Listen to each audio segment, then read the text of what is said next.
Jadi menurut saya uang yang ada miliknya para pengiur atau peserta diputarlah. Sejak awal saya itu memang tertarik dengan kesejahteraan untuk rumah khusus Untuk prajurit ya. untuk prajurit.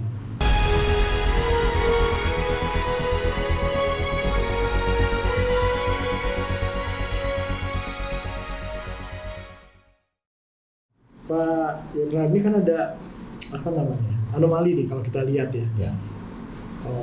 Backlog masih tinggi Ya. katanya kan bikin 3 juta rumah gitu Ya. kan. Tapi kita masih lihat di perumahan-perumahan di banyak The Clover itu kosong, Pak. Itu harusnya kan terisi kalau dilihat backlognya tinggi gitu. Nah, kalau saya melihat, Nah, kenapa rumah-rumah yang dibangun nah, kok kosong? nah. Kosong itu udah dari pengembang udah laku belum? Ya itu dua pilihan tuh, bisa jadi belum laku atau udah laku tapi tidak diisi. Karena biasanya para pegawai PNS, TNI, Polri kan juga menginginkan nanti pensiun punya rumah. Sekarang kesempatan beli, karena rata-rata mereka masih tinggal di rumah dinas. Iya. Sementara tidak dirawat, bisa terjadi seperti itu. Kalau kosongnya itu belum laku, itu yang bukan datanya. Iya, itu dia. Tapi kalau kosongnya udah laku, ya itu urusan konsumen. Iya. Memang ada. Iya. Ada yang punya prajurit beli, namun karena dia masih tinggal di rumah dinas, dibiarkan kosong. Bahkan saya juga dulu juga keliling, pokoknya pada dibiarkan ini. Ya mungkin waktu itu karena kepengennya punya rumah sehingga yang penting ikut. Bagi saya menurutnya bagi pengembang tak masalah itu soal kosong dari dia, yang penting udah laku atau belum. Kecuali kalau bangun tidak ada yang beli, nah itu kenapa kok berani bangun padahal belum punya konsumen? Ya, harusnya kalau dilihat dari data backlog ini udah pasti habis, Ya. udah pasti laku, Ya. kira-kira gitu kan. Tapi kalau saya lihat kenapa masih backlog? Karena kebutuhan rumah tinggi, namun pemerintahnya kan masih tidak sesuai dengan yang dikehendaki, makanya masih ada backlog. Tapi Pak Jenderal lihat data backlog itu betul, memang itulah kebutuhannya. Mestinya betul, Mestinya karena itu betul. ya itu. Tapi saya juga nggak tahu persis. Namun faktanya memang kan banyak sekarang itu masyarakat yang masih ngotak. Yang di pemukiman kumuh juga masih Nah, banyak. kan juga banyak. Memang rumit menurut saya masalah ini. Kemudian juga keterbukaan dari pemerintah sendiri kayaknya ya begitulah. Jadi ini memang PR berat juga buat Betul. Pak Presidennya kita ya. Makanya kalau menurut saya memang betul itu ada dana untuk 3 juta rumah, terutama dari mana? Dari Qatar itu. Wah, itu sangat bagus sekali bisa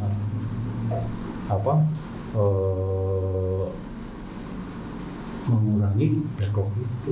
Mudah-mudahan dikelola bisa tepat sasaran. Betul, nih. iya. Kan banyak juga kayak dana pensiun, Ya. dana apa ya, yang tabungan yang kok kita nggak tahu ternyata udah kemana-mana kan.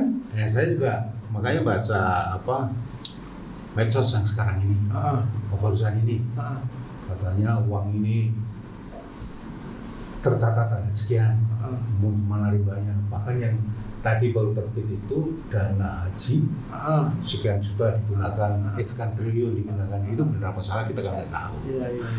Namun menurut saya mengelola apapun kalau tidak dibarengi dengan nurani, itu Pasti bocor. ya. Apalagi presiden itu kan selalu hilangkan bocor. Apalagi buku Pak Presiden tentang paradoks dan solusinya. Iya. Kebocoran dinilai masih 60%. Tapi ya kayaknya nggak benar kok. Nah sekarang budaya-budaya menghilangkan kebocoran bisa. Sebagai contoh seperti itu. Karena kita tahu di Taspen bocor. Nah, Kita tahu di Asabri bocor ya. Asabri kemarin tahun 2019 23 triliun. Jadi menurut saya uang yang ada miliknya para pengiur atau peserta diputarlah. Mungkin juga diputar, Lah buktinya BPJS tenaga kerja ada 7 triliun. Taspen 375 triliun. Mungkin diputar tempat yang salah. Bisa jadi. Salah tempat ya. Kalau Asabri itu ya itu. Ya mudah-mudahan tidak diambil, Ya. bagi-bagi ya. Nah itulah kita yang nggak tahu persis. Oke. Nah sebagai contoh saya waktu megang YKPP setahun bisa merumahkan 13.000 prajurit. Dan tidak main-main itu karena saya. Terakhir waktu ditinggalkan berapa dana kelola IKPP? Saya waktu itu masih tahun 2009 itu 13.000. Rumah ini. Iya. Nah, tapi dana kelola yang ada di rekening waktu itu? Waktu itu aset saya 1,5 triliun. Itu yang berupa fresh itu 850 M. Wih, besar. Itu. Yang lainnya berupa tanah, Ya, berupa aset ya. Iya, aset. Total 1, termasuk di Kuningan. Kuningan sini ada 1,5 hektar. Punya YKPP? Punya YKPP masih nganggur sampai sekarang. Itu berapa Kuningan sekarang? Semacam berapa? Tapi YKPP nggak ada sekarang. YKPP yang berubah itu. Yang berubah menjadi apa? YPP SDP. Berubah. Tapi ya saya setelah sekian tahun meninggalkan sana ya, cuma ya mudah-mudahan masih bermanfaat untuk para. Oke, Pak Jenderal, Pak Tumio, ini cukup lama, udah 1 jam lebih kita. Ada mungkin pesan-pesan Pak Jenderal, pertama dari sisi sebagai pemerhati. Ya, kalau saya dulu sebut Jenderal MPR, sekarang mungkin kalau ini rumah subsidi ya. Pertama mungkin dari sisi kebutuhan rumah di mana di prajurit ya, atau juga mungkin masyarakat umum. Ya, kemudian dari sisi aktivitas Pak Tumio sekarang di veteran. Ya. Kalau saya begini, sejak awal saya itu memang tertarik dengan kesejahteraan untuk rumah khusus untuk prajurit ya. Untuk prajurit. Nah harapan saya juga begitu. Para pemegang mandat atau seperti yang di Asabri, di Taspen, di BPJS Tenaga, marilah memikirkan para pesertanya itu untuk lebih sejahtera. Karena faktanya sekarang prajurit yang belum punya rumah juga banyak. Gitu.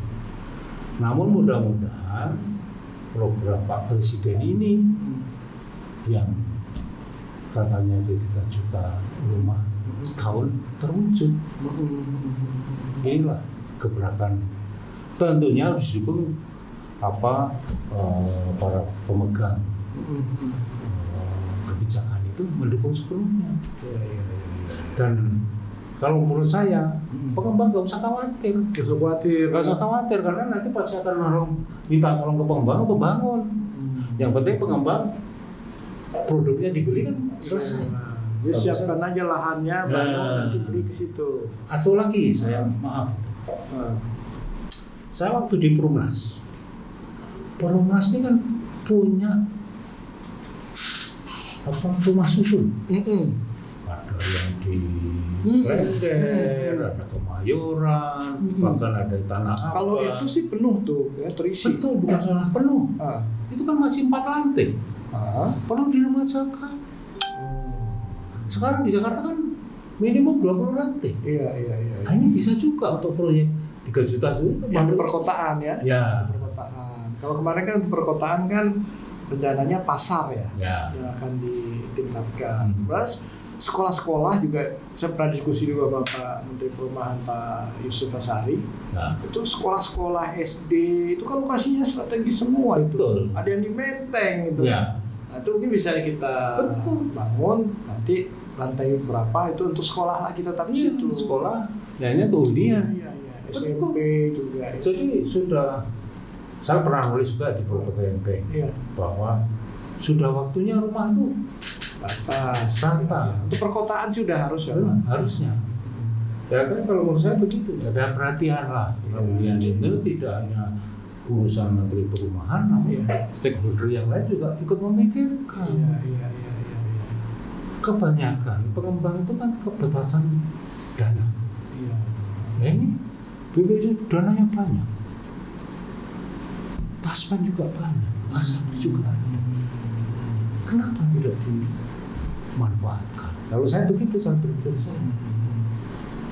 Jadi dana-dana itu bisa bantu pengembang untuk bangun. Ya. Nah, dana itu tuh bisa berkembang kan, bisa juga. Tapi bisa. pengembang tetap tetap Ya. ada interest, ya, ada bunganya. Ya, itu sebetulnya kenapa saya dulu bisa YKPP bisa, karena saya punya duit.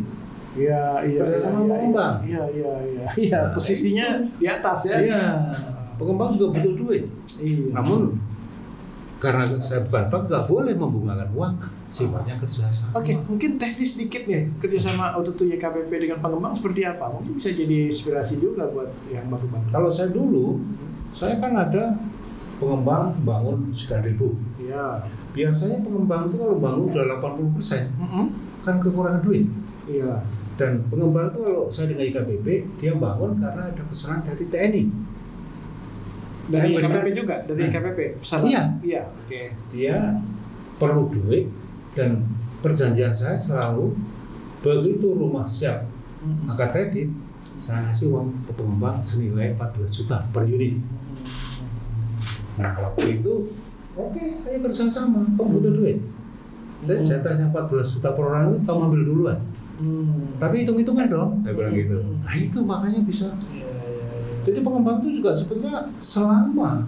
Nah, yang bisa memberikan uang siapa? Ya itu Asabri, Taspen. Sesama nggak ada salahnya. Saling menguntungkan. Berapa pengembang dulu udah kerjasama? Wah kalau saya kan dari 13.000, rata-rata pengembang itu bangun ada yang ratusan, ada yang ribuan, banyak. Itu 13.000 itu semua belinya ke pengembang yang kerjasama. Iya. Nah, itu kan saya bikin tripartit istilahnya, YKPP, pengembang dan bank, gitu loh. Jadi pengembang kan untuk YKP itu untuk yang akan KPR, pengembang yang bangun, bank yang nyalurkan kredit. Nah, biasanya pengembang ini kan butuh dana. Dana kalau mau pinjam ke bank lebih rumit. Kalau dengan saya yang penting kita kemas kerjasama. Kalau di bank kan saya juga jaminan saya adalah tanah itu untuk bangun proyek. Jadi bisa, nyatanya bisa. Seperti itu.